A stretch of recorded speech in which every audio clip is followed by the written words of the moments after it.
Hola, buenas tardes a todos y a todas. Soy Alicia Taegui y el libro que he elegido se titula Leviatán.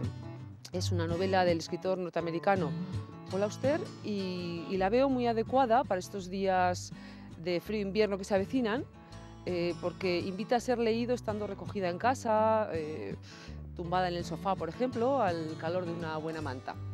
Es un libro muy ameno que te atrapa de principio a fin y por tanto te evade de la realidad. Así que lo veo muy indicado también para olvidarte un poco de la que está cayendo fuera. Por eso he considerado recomendable. Además es de un estilo muy fácil, muy ágil, muy escueto y elegante también, que eso se agradece, ¿no? A mí al menos me encanta encontrarme con literatura bella, ¿no? Y es de los que te da pena que llegue el final, que tampoco pasa esto con muchos libros. En dos líneas se podría decir que nos narra la historia de un escritor misterioso que aparece muerto en extrañas circunstancias, se llama Benjamin Sach, y es una historia contada a su vez por su amigo y también escritor, que este a su vez es una especie de alter ego del propio Paul Auster. Refleja de una manera muy detallada y muy amena la vida americana, tanto social como política, y también habla de lo complejo de las relaciones humanas. Recurre a unos ingredientes clave como son la intriga, el azar y una serie de circunstancias encadenadas que te atrapan y te enganchan hasta que no las vas viendo cómo se resuelven, ¿no? Y eso hace que no lo puedas dejar prácticamente de leer, ¿no? No puedes abandonar. Luego también maneja para mi gusto, maneja con una gran maestría a unos personajes corrientes, pero están muy bien definidos, con unos rasgos de comportamiento humano muy atractivos. Y roza continuamente esa frágil barrera entre realidad y ficción con una trama muy bien estructurada. ¿Qué más? Como tiene también algo de autobiográfico, te permite conocer o imaginar un poco al atractivo escritor.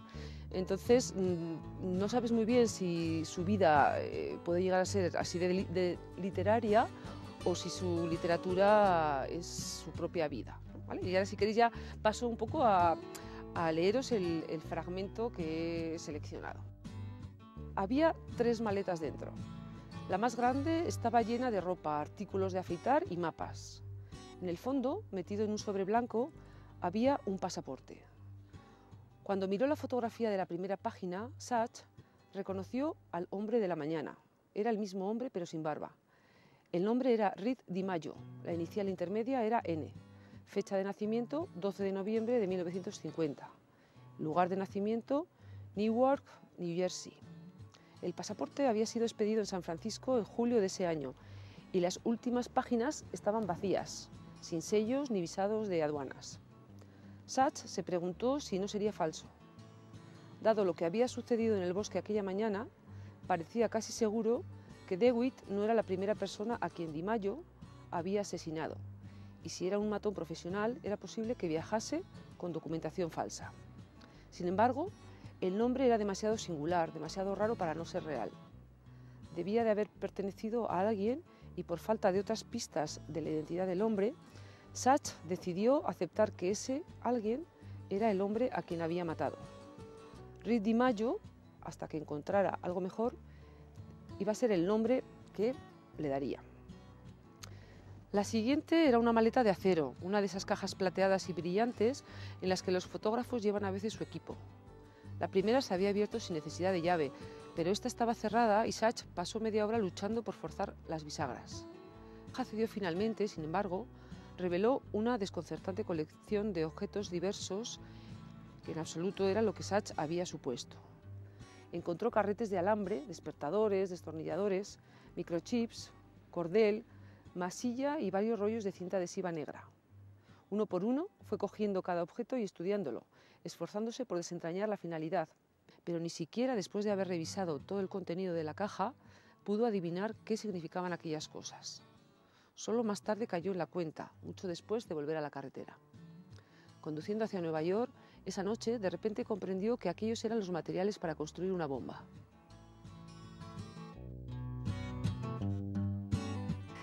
Bueno, muchísimas gracias Alicia Otaegui también por su colaboración en nuestro Página 1. Hablamos ahora de psicología, de neuropsicología, de la memoria y de los recuerdos con el neuropsicólogo Javier Tirapú. ¿Qué tal, Javier? Buenas tardes. Hola, buenas tardes, bien. Bueno, hablamos de la memoria, del cerebro, de los recuerdos, ¿no? Sí, vamos a hablar de la memoria y de los recuerdos. Bueno, ¿cómo entendemos la memoria y el recuerdo, Javier? Sí, el recuerdo, bueno, decía el propio Alzheimer, ¿no? El que descubrió la enfermedad de Alzheimer. Yo creo que decía una frase preciosa que define muy bien qué es la memoria. Decía que el hombre habita en su memoria y que el hombre realmente vive en sus recuerdos. Y hay otra frase que dice que gracias a la memoria, ¿no?, somos quienes somos, sabemos quiénes somos y nuestra vida adquiere como cierto sentido de continuidad, del paso del tiempo, ¿no? Por lo tanto, los recuerdos son parte de la identidad del ser humano, ¿no? No podemos concebir nuestra identidad, nuestra manera de ser sin nuestros recuerdos, sin nuestras vivencias, sin todo aquello que hemos vivido. Aunque también me gustaría que los espectadores depararan en otra cuestión, ¿no? Que siempre que hablamos de los recuerdos nos retrotraemos al pasado. Es decir, cuando queremos nosotros mismos, los neuropsicólogos, cuando exploramos a los pacientes la memoria para saber si tienen un problema de memoria normal o es patológico, producto de una enfermedad cerebral, por ejemplo una demencia, siempre les preguntamos por el pasado, qué hicieron ayer, ¿no? Les preguntamos por la boda, les preguntamos por quién es el presidente del gobierno, pues siempre cosas que tienen que ver con el presente o el pasado, pero nunca preguntamos por el futuro. Y es muy interesante plantearse que el recuerdo también se proyecta hacia el futuro. Siempre pensamos recuerdo pasado, pero si yo te pregunto qué piensas hacer esta tarde cuando termine ese programa o mañana a la mañana, ¿qué plan tienes? ¿De qué, digamos, de qué función tira el cerebro para conseguir saber qué vas a hacer en el futuro de la memoria? Es decir, la memoria no solo se proyecta al pasado, la memoria también se proyecta al futuro. Y este es un dato que es muy interesante porque a veces cuando intervenimos en la memoria siempre intentamos que los pacientes para mejorar la memoria recuerden el pasado. Pero en cambio también deberíamos incidir también en las personas normales, que de alguna manera ejerciten su memoria del futuro, porque esa es tan buena como la memoria del pasado. Sí, pues es un planteamiento innovador, es cierto que no recalamos en eso, ¿no? No lo asociamos quizá a la memoria realmente, esos proyectos a corto plazo, ¿no? No, ni a corto, ni a medio, ni a largo plazo, ¿no? Y realmente lo que debemos plantearnos es que cuando el ser humano es capaz de generar, ¿no?, en el presente sus pasados, es decir, traer el pasado al presente, pero también tiene una capacidad de generar un futuro anticipado, ¿no? Esta capacidad de generar un futuro anticipado también participa mucho de los procesos de memoria. Y por otro lado, otra cuestión que es importante de la memoria es que a veces la gente se pregunta por su, digamos, su propia identidad, sobre cómo es él y cómo se ha construido él, ¿no? Cómo hemos construido nuestra personalidad y cómo hemos construido nuestra manera de ser. Claro. Y si nos pusiéramos a relacionar esto con el aspecto que hoy nos ocupa, que es la memoria, nos plantearíamos que básicamente ya hay una cosa por la que cada uno de nosotros somos seres irrepetibles y ni en la vida, en nuestra historia actual, ni en la pasada de la humanidad, ni en el futuro de la humanidad habrá un ser como nosotros. Que nadie tiene los mismos conocimientos que nosotros, ni nadie tiene las mismas experiencias personales en su vida que nosotros. Solo con nuestros conocimientos, que son únicos, yo podré conocer ciertas cosas o saber ciertas cosas que tú no sabes, y tú conocerás y sabrás cosas que yo no sé.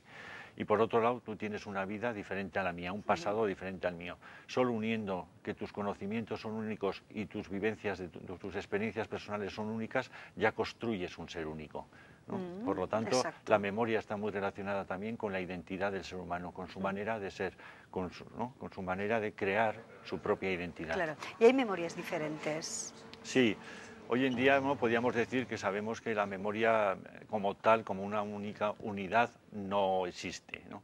Por ejemplo, hay una memoria que se llama la memoria del reconocimiento a través de la percepción. Es decir, cómo reconocemos que esto que está sobre la mesa es un vaso, cómo reconozco tu cara, ¿no? Entonces, realmente reconozco tu cara porque te he visto otras veces. Esto tiene que ver con la memoria. Cada sentido, ¿no? Y esto lo que sabemos es que exactamente habría una memoria para cada uno de los sentidos.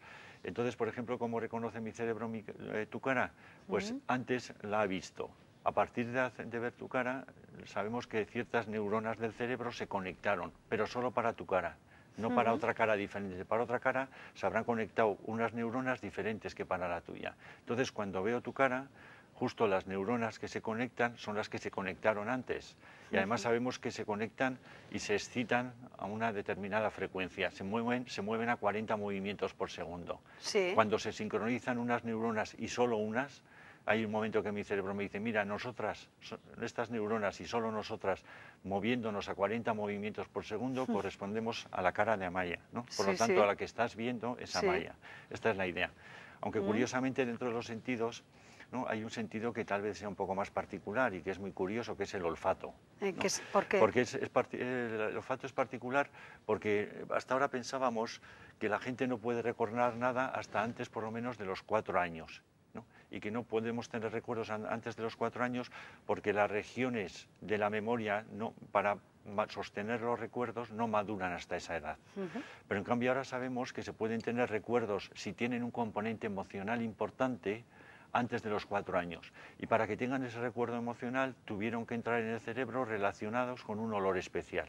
Por ejemplo, hay gente que suele decir que puede recordar que a los 3 años o a los 2 años y medio le llevaron al hospital a visitar a su nuevo hermano que había nacido. Sabemos que esto puede ser cierto, es decir, que a los 3 años puedes recordar cuando te llevaron al hospital a ver a tu hermano por 2 cosas, por el impacto emocional de ver a tu hermano, porque entre comillas llegaba la competencia, claro. ¿no? Y por otro lado porque el hospital olía de una manera especial. El olfato tiene unas curiosidades, ¿no?, muy particulares. Por ejemplo, si prueban los espectadores, pueden con los ojos abiertos imaginar el color rojo, imaginar una manzana o imaginar la palabra manzana escrita en una pizarra.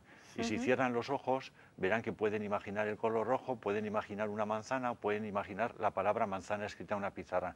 Pero si prueban, que lo intenten hacer, verán que con la nariz abierta pueden recordar el olor de una naranja, de una fresa o de un pastel de su abuela.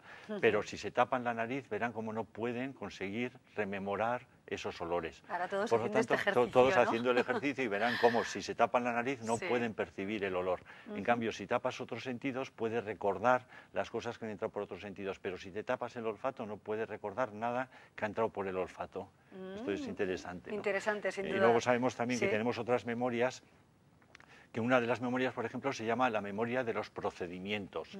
¿Por qué? Porque son cosas que has aprendido desde muy pequeño y que son cosas que haces, pero no sabes ni cómo las haces. Por ejemplo, comer, o vestirte, o andar en bici, o nadar.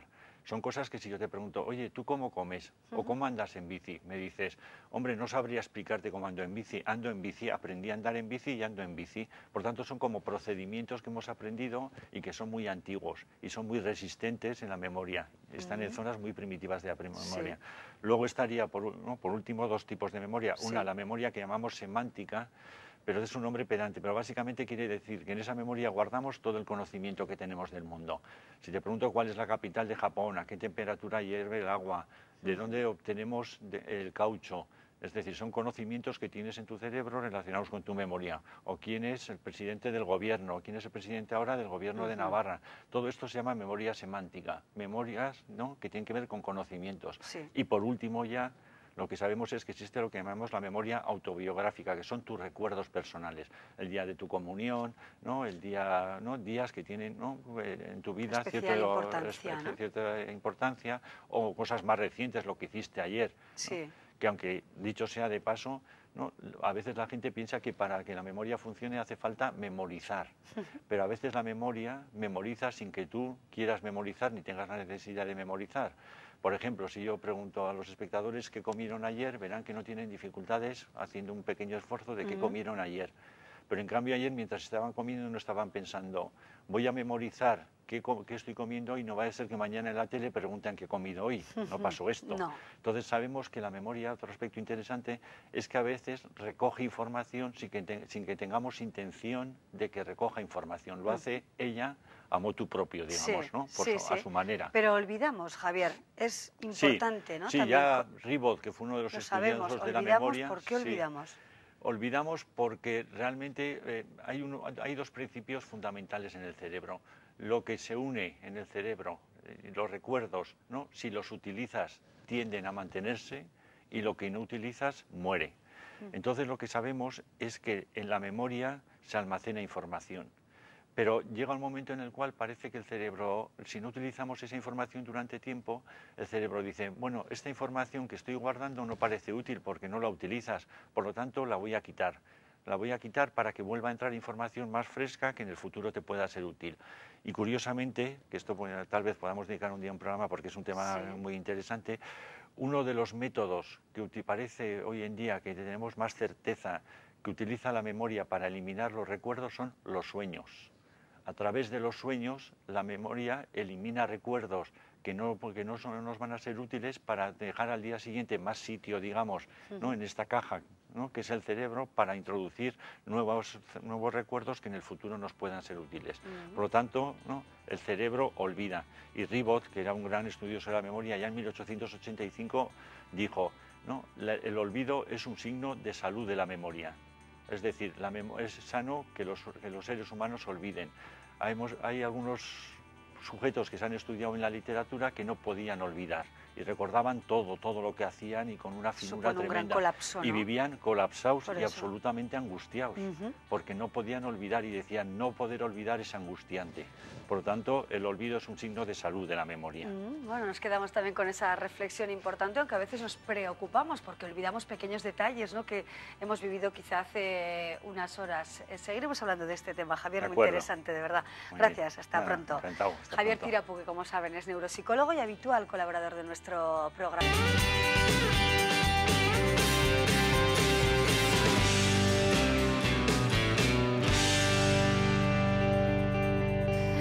Les vamos a contar ahora la historia de Paco Ramos. Él es un triatleta aficionado, ha decidido hacer la triatlón de Londres de este año, el próximo 28-29 de julio, y sobre todo va a hacer este triatlón no solo con un fin deportivo, sino también con un fin solidario. Eso es realmente lo que le mueve a este hombre de 48 años, casado, padre de 2 hijos, que quiere ayudar, y quiere ayudar muy especialmente a una familia, como es la familia del niño Pablo Chamba. Damos la bienvenida a la familia de Pablo Chamba, a Pablo prácticamente y a Paco Ramos. ¿Qué tal, Paco? ¿Cómo estás? Buenas tardes. Pues muy bien, buenas tardes. Gracias, muchas gracias por acompañarnos, Paco. Gracias a vosotros. Y damos la bienvenida también a Vladi. ¿Qué tal, Vladi Chamba? ¿Cómo estás? Buenas tardes, Amaya. Buenas tardes. Gracias por acompañarnos de nuevo. Gracias. También está con nosotros Betty Chamba y su hijo, el hijo de Vladi y Betty, que es Pablo. ¿Qué tal, Betty? Buenas tardes. Bienvenida al programa. Y a Pablo no le vamos a molestar mucho, que quiere hacer la siesta, ¿verdad? Bueno, pues Pablo Chamba es un niño que tiene una enfermedad complicada, una enfermedad rara, ¿verdad? Vladis, cuéntanos un poquito cuál es la dolencia que tiene el niño. Bueno, pues lo que él tiene es una parálisis cerebral, por lo cual pues le impide tanto en lo físico y en todas las áreas. Pero debido al tratamiento que estamos con él, en este tratamiento que estamos trabajando con él, pues el niño ha tenido muy buenas evoluciones y sobre todo en lo intelectual. Físicamente pues también va avanzando poco a poco, pero más donde ha avanzado más es en lo intelectual. Él entiende todo lo que tú le dices, te comprende todo lo que le digo. Sí, bueno, esa es la situación que tiene Pablo, es complicada, ¿verdad? Requiere de tratamientos muy específicos y también costosos, Vladis. Así es, sí. Tiene un tratamiento pues, que es muy costoso, nos toca viajar cada 6 meses y cada 6 meses pues, es un gasto de unos 9.000 y pico euros. Claro. Por tanto, hay que ayudaros. Estuvisteis en el programa hace un tiempo, se recogieron en diferentes lugares tapones por Pablo para ayudarle en su tratamiento, pero ahora hay que dar un paso más, ¿no? Y es el paso, de alguna manera, que ha dado Paco Ramos. Paco es triatleta, durante mucho tiempo te has dedicado más a la bicicleta de montaña y a otros deportes, pero bueno, ahora practicas el triatlón, ¿no, Paco? Sí, soy un novato en el triatlón y en eso estamos, digamos que un proyecto de triatleta. Efectivamente, bueno, ese triatlón de Londres, que será en julio. En julio, el 28 de julio, sí. Vas a participar, tienes unas horas ya pensadas, establecidas, para poder cumplir la prueba en algo más de 4 horas, ¿verdad? Sí, eso es. Bueno, el triatlón es un deporte que consta, como todo el mundo sabe, de 3 especialidades y hay diferentes distancias diferentes tipos de carrera en función de la distancia. La que voy a correr allí es una que se llama Olympic Plus, que es 1,5 kilómetros en natación, 80 kilómetros en bici y 10 kilómetros de carrera a pie. Y el tiempo que me he marcado, bueno, en principio mi objetivo es terminar, que para un triatleta como yo, novato, pues ya es suficiente, pero el tiempo que me he marcado son 4 horas y media para hacerlo, y ahí es donde empieza un poco esta iniciativa y este reto. Exactamente, ¿no?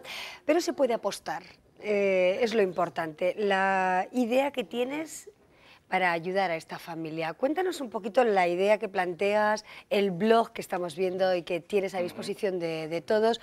¿Cómo podemos ayudar a esta causa? Bueno, la idea es, digamos, el ayudarme a conseguir ese reto de bajar de esas 4 horas y media en forma de apuestas. Le hemos llamado así, es como una apuesta solidaria y es comprometerse a aportar una cierta cantidad, la que cada uno quiera, por cada minuto que yo consiga bajar de ese tiempo. Y la suma de todas esas apuestas da una cantidad total que la tenemos publicada cada día, está actualizada cada día en el blog, multiplicada por el tiempo que consiga rebajar esas 4 horas y media, pues dará la cantidad que entre todos los participantes, porque no participo yo solo, todos están participando conmigo en esta iniciativa, pues será la aportación total que tendremos para poder ayudar a Pablo y su familia con su tratamiento. Claro, se está apostando ya, por tanto, Paco. Se está apostando y ya la cantidad pues ya empieza a ser pues interesante, ¿no? Ahora mismo estamos en 139,16 euros minuto y va poquito a poco subiendo. Esperemos que con el impulso de los medios pues haya mucha gente que se anime, que le guste esta iniciativa y quiera animarme a seguir entrenando y a darlo todo en la carrera. Ya solo falta un mes, el entrenamiento va bien. Y bueno, pues esa motivación extra me la da pues el pensar en que cada minuto que consiga bajar pues va a ser una cantidad pues muy bonita que pueda ayudar a Pablo en su tratamiento. Claro. Paco, ¿cómo se te ocurrió esta forma de ayudar? Es una forma novedosa, curiosa, la verdad. Sí, yo siempre había tenido un poco, por un lado, esa inquietud por el triatlón. Lo que pasa es que por lesiones que tenía de mi pasado balonmanista, tanto en la espalda como en los hombros, como rodilla, pues no podía correr a pie. A través de unos ejercicios que me puso un rehabilitador, vi que podía empezar a correr y vi la posibilidad de practicar el triatlón, que era lo que me apasionaba desde siempre. Y siempre me han gustado también, por uno, los retos deportivos y los retos, sobre todo, solidarios. Admiro mucho a deportistas pues, como Ricardo Abad, por ejemplo.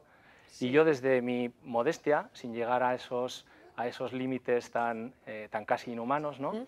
Pues pensaba que además, quizá con algo más cercano, más, digamos, al alcance casi de cualquiera, pues podía llegar a la gente, y se me ocurrió una forma bonita de hacerlo y interesante también para el que puja, pues no el que sea una cantidad fija, sino el que tenga ese atractivo de no saber hasta el último momento cuánto va a ser y de alguna manera animarme a entrenar y a superarme pues, a través de esas apuestas. Exacto. Bueno, es una prueba, una de las más multitudinarias del mundo, 13.000 participantes aproximadamente, ¿verdad? Sí, es una fiesta del triatlón, está promovida por Richard Branson, el aventurero filántropo de la Virgin.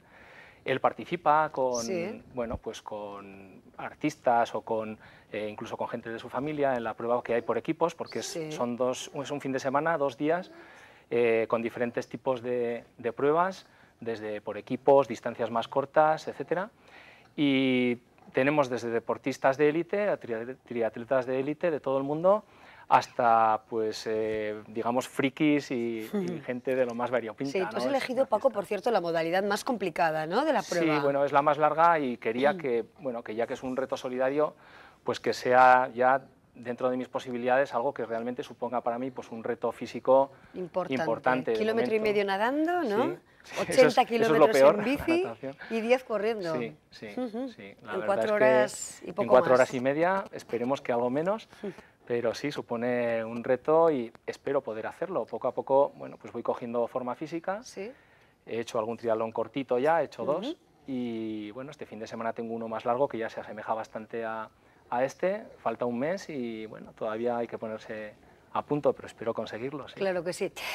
Paco, es una idea, bueno, que yo creo que es valorada de forma cariñosa y emotiva por esta familia, ¿no? Por Vladis y por Betty, ¿verdad? Vladis, supongo que todo ayuda, ¿no?, a favorecer la vida de Pablo, ¿verdad? Claro que sí, Amaya. Todo pues, lo que sea ayuda pues, nos viene muy bien para seguir con el tratamiento del pequeño. Un niño, bueno, al que le estamos molestando un poco la siesta, la otra vez también estuvisteis aquí, pues yo creo que se nos enfada un poco porque quiere descansar, ¿no, Betty? Sí, es la hora de su siesta, así que está muy intranquilo. Claro, es normal, además en un plato de televisión, con todo lo que supone, pero bueno, vemos que está muy bien. Pablo, le vemos con muy buen aspecto, además, ha crecido bastante, ¿no? Sí, ha crecido, sí, ha crecido bastante, sí. Estupendo. Bueno, vamos a apostar. Hay que apostar por Paco Ramos porque haga esta gesta. Hasta el momento, supongo que para apostar, no sé si hay que dar datos, concretar un poquito más en esa página web. Es muy sencillo. Como no se trata de dar, digamos, una cantidad fija, lo que hacemos simplemente es recoger esos compromisos a través de un correo electrónico. Entonces, simplemente, digamos que apostar o pujar es tan sencillo como enviar un correo electrónico a la dirección triporpablo@gmail.com. Perfecto. triporpablo@gmail.com. Simplemente indicando cuál es tu apuesta. Pues yo apuesto €1 minuto. Hombre, si quieren dar algún mensajito de ánimo también es bienvenido, pero lo que más me anima, desde luego, es ver cómo va subiendo esa cantidad. O sea, que animo a todo el mundo a participar conmigo, porque ellos son los verdaderos protagonistas. Yo solamente disfrutaré corriéndolo, claro. Claro, y sufrirás. Bueno, pero sarna con gusto. No pica, efectivamente. Bueno, Paco, el día 29 de julio, ¿verdad? El 28, el 29 es el cumpleaños de Pablo, que además creo que está en Pisa, ¿verdad? El 29 de julio estáis allí estáis en el tratamiento. Y es su cumpleaños, o sea que bueno. Claro de víspera, a ver si le hacemos un regalito. ¿Cuántos años cumplirá Pablo? 4 años. 4 añitos ya. Muy bien, bueno, pues la historia de una familia muy querida, además por el programa, por un niño que vemos crecer, y la historia también de Paco Ramos, que es digna de elogio. Paco, mucha suerte. Pues muchas gracias por todo y simplemente eso, animar a la gente a participar conmigo. Claro que sí. Vladis, gracias. Gracias a ti. Hasta pronto. Betty, muchísimas gracias. Muchísimas gracias También a Pablo, un beso muy fuerte.